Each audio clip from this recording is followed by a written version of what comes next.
say is one of my leadership moments was when my boss at Citibank in Brussels asked me to go to Luxembourg to kind of save the activity in Luxembourg. Now, I didn't save it, but there was this excellent salesperson with the operations on the other side, and they were just not talking. So I went there and he asked me to go and create the relationship management team in Luxembourg. So I actually moved with my family and wife to Luxembourg to actually create this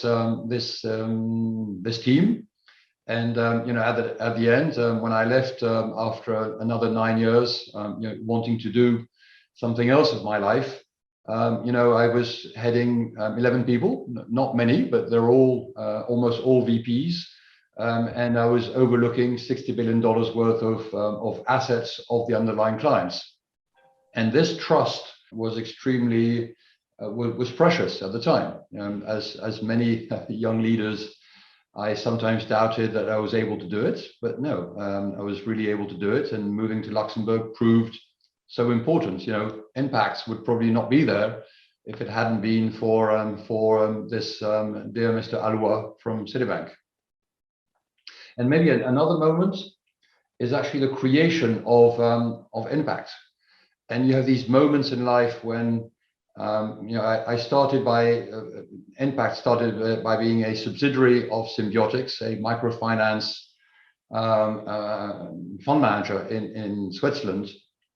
And I was looking for my first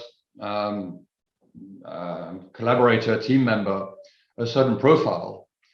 And here comes a guy whose name is Arnaud Gillin. He was not at all the profile I was looking for, but somehow it clicked.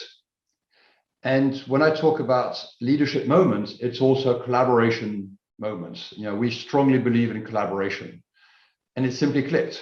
And here we are, 15 years later with 50 people and having a company with a growing impact on the world. And being a leader is also being able to share. We are equal. We have 50%, well, we had 50%, we're now decreasing thanks to the employee share ownership plan, which I mentioned.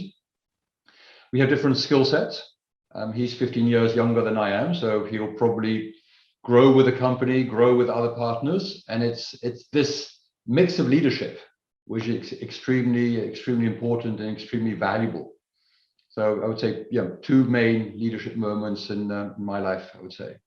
Sufficiency is very personal.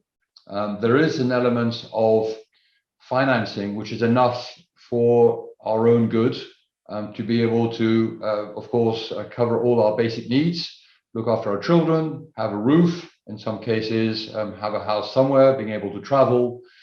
But there is an amount beyond which, the money which we actually get is beyond what is sufficient to live.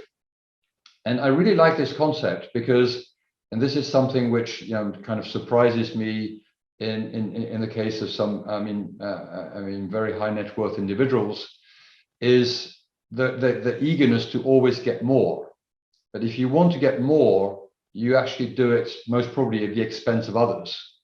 And whereas, especially in this food crisis, the price of wheat is going up, the price of a number of essentials is going up, the price of energy is going up. We have, and going back to the elections in France, the reason why we have 41 point something % voting for the extreme right is because the basic, and we're here talking about the basic needs of an extremely large part of the population are not covered. So their sufficiency is not even met. They live largely, they don't have enough means to cover their basic needs. And in a world where I think we need to ensure that there is some peace, that needs to be taken into account. So this is a concept which I would like to put back in the forefront, this sufficiency aspect. And I fully understand we all live in different environments. Somebody living in the city of London maybe may have different people around him or her, and I understand that there is a standard of living which you need to adhere to. But beyond that, and that may be 10 times the amount of somebody living in rural Germany. But there is an amount which is sufficient, and it's really this concept which I invite everybody to think about, and to realize as to what's really important. And what's really important are family, social links, what you've done in the world, and I think this eagerness to always have more, has a limit.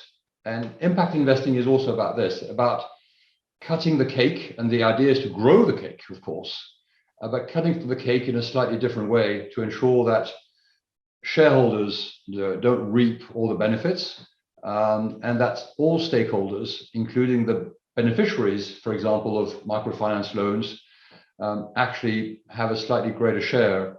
And it can be workers, building your Nike shoe, or building your clothes, to have a slightly bigger share.